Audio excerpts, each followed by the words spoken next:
জীবনে চলতে গেলে অনেক বাধা বিপত্তির সম্মুখীন হতে হয়। সকল বাধা বিপত্তিকে আমরা পিছনে ফেলে সামনের দিকে এগিয়ে যাব ইনশাআল্লাহ। আসসালামু আলাইকুম। আমি মিরানা ঢাকা থেকে বলছি। কাছে দূরে দেশে দেশের বাহিরে যে যেখানে আছেন, আশা করি আপনারা সবাই আল্লাহর রহমতে ভালো আছেন। একটা নতুন ভিডিওতে আপনাদের সবাইকে ওয়েলকাম জানাচ্ছি। এই যে আমার ব্যালকনির গাছগুলো দেখেন, অনেক সুন্দর গাছগুলো, নয়নতারা ফুল। এটা আজকে প্রায় 3 মাস পর্যন্ত দেখেন অনেক ফুল ফুটে আছে, সব সময় ফুল ফুটে। যখন আমি গাছটা কিনে এনেছিলাম তখন কিন্তু কোনো ফুলই ছিল না, শুধুমাত্র এই যে ছোট একটা গাছ ছিল। এখন গাছটা অনেক বড় হয়ে গিয়েছে এবং অনেকগুলো ফুল হয়েছে, মাশাআল্লাহ। এখন আপনাদের সঙ্গে শেয়ার করব চমৎকার একটা রেসিপি। এটা সবাই চিনেন, এটা হচ্ছে গরুর ব্রেন, অর্থাৎ গরুর যে মগজ। প্রথমেই কিন্তু এটা পরিষ্কার করে নিতে হবে। এই যে ব্রেনের মধ্যে যে রগ থাকে, রগগুলো কিন্তু আস্তে করে আলতো হাতে ধরে ট্রেনে নিয়ে আসতে হবে, না হলে কিন্তু এই রগটা ভালো লাগে না, আর এটা ফেলতেই হবে। আমি দেখেন আলতো করে করে টেনে ফেলে দিচ্ছি। এটা কিন্তু রক্ত, যেহেতু রগ সেই জন্য রক্তই তো হবে, তাই না? এইভাবে করে আলতো করে ধরে ফেলে দিবেন। অনেকে এটা পরিষ্কার করতে পারেন না, কষ্ট হয়, তবে আমি বলতেছি আলতো করে ধরে এরকম করে ফেলে দিলেই কিন্তু হয়ে যাবে। আমি এইভাবে করে ব্রেনের সবগুলো রগ টেনে ফেলে দিচ্ছি, তারপরে পরিষ্কার করে ধুয়ে নিব। ভিডিওটা দেখতে দেখতে যারা এ পর্যন্ত চলে এসেছেন, এখনও লাইক দিতে ভুলে গিয়েছেন, প্লিজ একটা লাইক দিয়ে দেন। এখন দেখেন সম্পূর্ণ ব্রেনটাকে ভালো করে পরিষ্কার করে রগ ফেলে দিয়ে আমি ধুয়ে নিয়েছি, ধুয়ে পানি জড়িয়ে নিয়েছি। এখন আমি এটাকে মশলা মাখিয়ে নিব।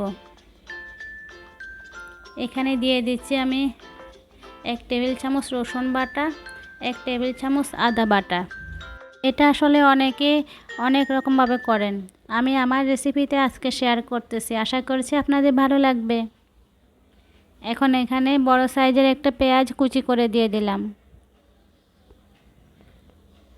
আসলে আমরা যারা ইউটিউবে আছি তারা কিন্তু অনেক বেশি পরিশ্রম করতেছি, সবাই, শুধু আমি না। যারা ইউটিউবে আছেন যে যার পর্যায়ে, যে যার লেভেলে অনেক পরিশ্রম করতেছেন, সবার জন্য অনেক অনেক দোয়া ও শুভকামনা রইল। এখানে আমি তেজপাতা 2টা ছিঁড়ে দিয়ে দিলাম, এলাচ 4-5টা, আর এখানে দারচিনি দিয়ে দিলাম, পরে দিলাম 3-4টা লং। এখন আমি এখানে গুঁড়া মশলা দিয়ে দিচ্ছি। এখানে 1 চা চামচ জিরা গুঁড়ো, 1 চা চামচ ধনিয়া গুঁড়ো, 1 চা চামচ মরিচের গুঁড়ো, আর হলুদ গুঁড়ো দিয়েছি 1/2 চা চামচ। তারপরে এখানে আমি দিলাম সামান্য একটু গোলমরিচের গুঁড়ো, যেহেতু আমি এখানে আস্ত গোলমরিচ দিই না, সেই জন্য। স্বাদ মতো লবণ। সবগুলো মশলা দিয়ে ভালো করে এভাবে করে মাখিয়ে নিতে হবে। তবে এই মগজটা যদি হাত দিয়ে না মাখিয়ে কলা পাতা দিয়ে মাখানো যেত, তাহলে কিন্তু আরও বেশি ভালো হতো, ফ্লেভারটা কিন্তু চমৎকার আসতো। আশা করি অনেকে এটা জানেন, কিন্তু আমি এখানে শহরে কলা পাতা কোথায় পাবো? এটা অনেক দূরে আছে কলা গাছ, আমি আনিনি আজকে, সেই জন্য আমি হাত দিয়ে ভালো করে চটকে নিচ্ছি।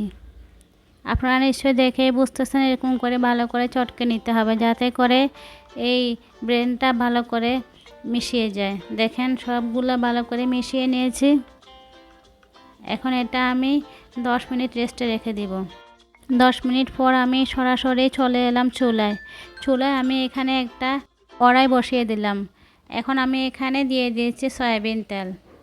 এখানে আমি 3 টেবিল চামচ পরিমাণে সয়াবিন তেল দিয়ে দিলাম, যেহেতু আমি সব সময় বেশিরভাগই আমি কিন্তু সরিষার তেল ইউজ করি রান্নার কাজে। আর আজকে আমি এখানে সয়াবিন তেল দিয়েছি, কারণ হচ্ছে না হলে কিন্তু ব্রেনের মধ্যে একটু গন্ধ লাগতে পারে তেলের, সেই জন্য আমি এখানে সয়াবিন তেলটা ইউজ করেছি। এখানে আমি আরও একটা পেঁয়াজ কুচি করে কেটে দিয়ে দিলাম তেলের মধ্যে। যখন একটু বাদামি কালার হয়ে যায় পেঁয়াজটা, তখনই আমি এর মধ্যে আগে থেকে ম্যারিনেট করে রাখা মগজটা দিয়ে দিলাম। আপনারা নিশ্চয় খেয়াল করেছেন, আমি যখন এটা ম্যারিনেট করেছিলাম তখনই কিন্তু এর মধ্যে আমি 3 পিস লেবুর খোসা দিয়েছিলাম। লেবুর খোসা দিলে ব্রেনের মধ্যে যে একটা ফ্যাকাশে গন্ধ আছে এটা কিন্তু চলে যাবে। আমি লেবুর খোসা দিয়ে মাখিয়ে নিয়েছি, নিশ্চয়ই আপনারা খেয়াল করেছেন, আমি তখন বলতে ভুলে গিয়েছি। এই দেখেন খোসাগুলো যখন এখানে দিলাম, এখন আমি উঠিয়ে নিচ্ছি, এখন আর রাখা লাগবে না। এটা ম্যারিনেট করা হয়ে গিয়েছে, সেই জন্য আমি এখন উঠিয়ে নিচ্ছি। দেখেন 3 পিস খোসাই আমি উঠিয়ে নিলাম। এখন খোসাগুলো আমি ফেলে দিব। এর ফলে কিন্তু এই মগজের মধ্যে যে একটা ফ্যাকাশে গন্ধ আছে ওটা চলে যাবে। আশা করি আপনারা এই টিপসটা ফলো করবেন।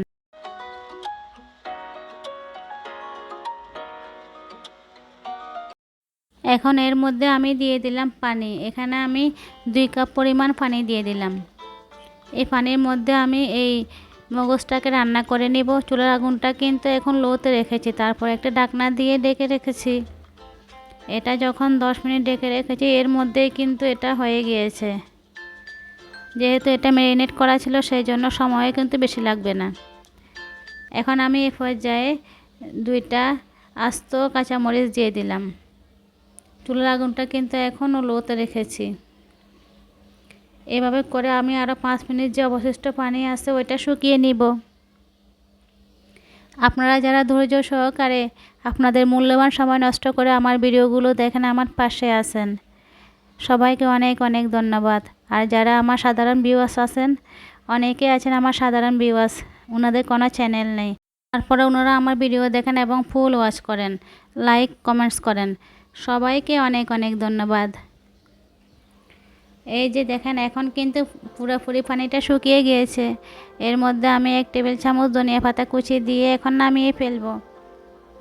আমি তেলের পরিমাণটা একটু কম দিয়েছি, আপনারা চাইলে এখানে তেলের পরিমাণ আরও বাড়িয়ে দিতে পারেন। যেহেতু আমার বাসার সবাই তেলের পরিমাণটা কম খেতে চায়, সেই জন্য আমি এখানে কম দিয়েছি। এখন চলে এলাম সরাসরি ডাইনিং টেবিলে। এখানে কিন্তু অলরেডি আমার বাচ্চাদের বাবা একসাথে খেতে বসে গিয়েছে, প্রায় খাওয়া হয়েও গিয়েছে। আমি ভিডিও করতে করতে লেট হয়ে গিয়েছে, ওরা কিন্তু খেয়ে ফেলেছে। লাস্ট পর্যায়ে এসে আমি বলেছি একটু ওয়েট করো। এখন মেয়েদের বাবাকে দিলাম, বলেছে একটু খেয়ে দেখো। উনি একটু খেয়েছে, বলেছে অনেক মজা হয়েছে।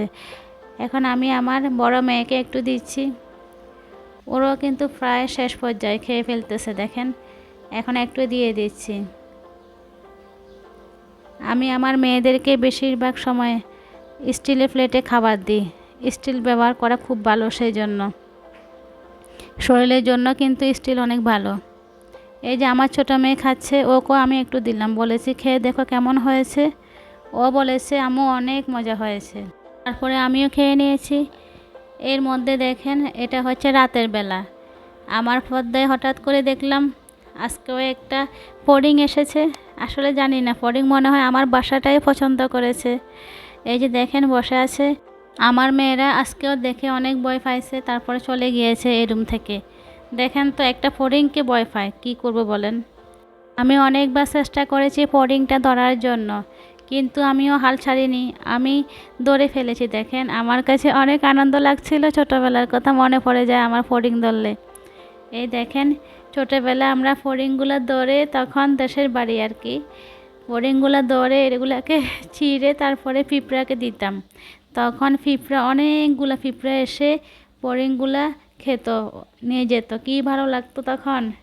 আজকে এটা মনে পড়ে গেল। দেখেন ফড়িংটাকে ধরে আমি এখন বাইরে ছেড়ে দিব। এখন আমি ফড়িংটাকে বাইরে ছেড়ে দিয়েছি। এটা হচ্ছে পরের দিনের ভিডিও।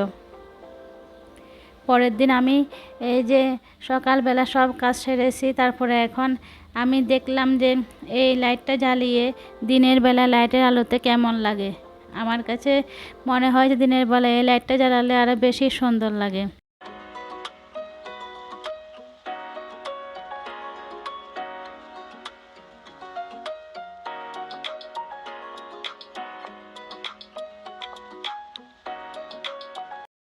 এই ফুলগুলা কিন্তু মাঝে মাঝে মুছতে হয়, এগুলোর মধ্যে একটু ধুলাবালি পড়ে, তারপরও মুছলে আমার কাছে ভালো লাগে। নিজের মতো করে ঘরটাকে গুছিয়ে রেখে এলাম। এখন চলে এলাম আপনাদের সঙ্গে শেয়ার করব কিভাবে আপনারা সব সময় চুলার চারপাশ পরিষ্কার রাখতে পারেন। আমি কিন্তু এভাবে করি, প্রায় সব সময় রাখি, আসলে শেয়ার করা হয় না। এখন চিন্তা করলাম আজকে আপনাদের সঙ্গে শেয়ার করব। রান্না করার সময় কিন্তু তেলের ছিটা যে মশলার ছিটাগুলো পড়ে চুলা চারপাশের টাইলসের মধ্যে। এখন আমি কি করি দেখেন, আমি এখানে এটা সবাই চেনেন, এটা হচ্ছে অ্যালুমিনিয়ামের ফয়েল পেপার।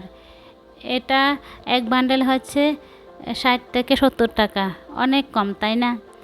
আমি এখানে দেখেন কিছুটা লাগিয়ে দিয়েছি এরকম করে। এটা কিন্তু ফয়েল পেপারটা যেভাবে করবেন সেভাবে হয়ে যাবে। আমি এই যে দেখেন চুলার পিছনে পুরা সাইডে আমি এখানে লম্বালম্বি করে লাগিয়ে দিয়েছি এই ফয়েল পেপারটা। এতে করে চুলার চারপাশটা সুন্দর লাগবে, দেখতে ভালো লাগবে। আর আমরা যে রান্না করব যদি তেলের ছিটা পড়ে, মশলার ছিটা পড়ে, তাহলে কিন্তু এগুলোর উপর দিয়ে যাবে আর টাইলসে পড়বে না। এগুলা 15-20 দিন পর পর একটু চেঞ্জ করলেই কিন্তু হয়ে যাবে। আর আমার কাছে মনে হয় এগুলোর মধ্যে কোনো তেমন তেল জল মনে হয় পড়েই না, আসলে জানি না কেন এরকম লাগে। এটা করলে কিন্তু অনেক ভালো লাগে, আপনারা এটা ট্রাই করতে পারেন। আপনাদের চুলার চারপাশে জানালায় এভাবে করে অ্যালুমিনিয়ামের ফয়েল পেপার দিয়ে দিবেন, তাহলে দেখবেন আর তেলের ছিটার সমস্যা হবে না। আপনারা নিমেষেই কিন্তু যখনই বেশি তেল ছিটা পড়বে তখনই আপনারা এটা উঠিয়ে নিয়ে আবার নতুন করে লাগিয়ে দিবেন। এতে করে আমাদের পরিশ্রমটা কিন্তু অনেকটাই কমে যাবে ইনশাল্লাহ। আমি যে ভিতরে আমার এখানে পাইপ দিয়ে লাগানো হয়েছে, আমি পাইপটাকে ভালো করে ফয়েল করে দিয়েছি, দেখতেও কিন্তু সুন্দর লাগে তাই না? আশা করছি আপনারা উপকৃত হবেন এরকম করে করলে। আপনাদের সময় কষ্ট অনেকটাই বেঁচে যাবে, আপনারা ট্রাই করতে পারেন। এদিকে আমি যখন ভিডিও এডিট করছিলাম তখনই আমার বড় মেয়ে বলতেছিল, আম্মু আপনাকে একটু মেহেদি লাগিয়ে দিই। দেখেন আমি ভিডিও এডিট করতেছিলাম তখনই ও আমাকে এই যে হাতে একটু হালকা মেহেদি লাগিয়ে দিল।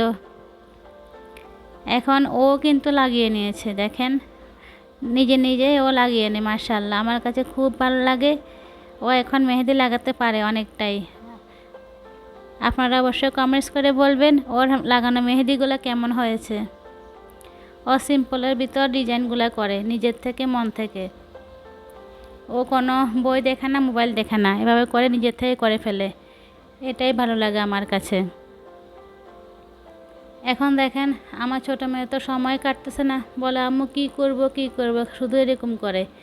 আসলে আমার বড় মেয়ের তো পড়ালেখার চাপ অনেক বেশি, সেই জন্য ও সময় দিতে পারে না। আর আমি কিন্তু অনেক ব্যস্ত থাকি, ওর বাবাও ব্যস্ত থাকে।